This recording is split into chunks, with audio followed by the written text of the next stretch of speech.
ప్రతి చిన్న విషయంలో బాధపడినప్పుడు, ఏడ్చినప్పుడు, ఓదార్పు లేదు అనని బాధపడుతూ ఉన్నప్పుడల్లా దేవుని వాక్యము ద్వారానో, దేవుని ప్రసన్నత ద్వారానో, దేవుడు మనతో ఉన్నట్లుగా అనిపించి ఎంతో ఓదార్పు దొరుకుతూ, సంతోషిస్తూ, ఆ బాధని మర్చిపోవడానికి దేవుడిచ్చేటువంటి ఆ ప్రసన్నతతో ఆనందిస్తూ ముందుకు సాగుతూ ఉన్నాం.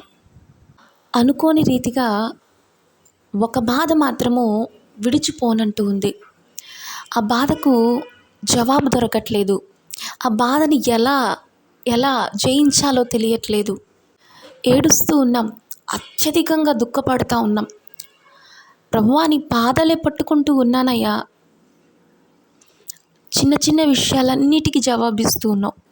ఇంత పెద్ద బాధ, ఇంత కన్నీరు నేను కారుస్తూ ఉంటే నువ్వు మౌనంగా ఉన్నావేంటి ప్రభువా? ఎందుకయ్యా ఈ మౌనము? నా వల్ల కావట్లేదయ్యా, నన్ను జ్ఞాపకం చేసుకో ప్రభువా అని కన్నీరు పెట్టుకుంటూ ఉన్నారా?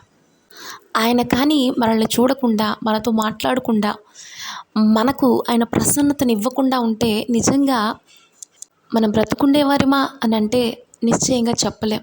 ఇప్పుడు ఈ క్షణము సజీవ లెక్కలో ఉన్నామంటే అది దేవుని కృప మాత్రమే.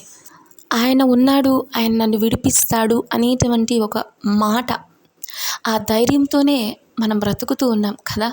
క్షణం మాత్రం చాలు మన పరిస్థితులు మారడానికి.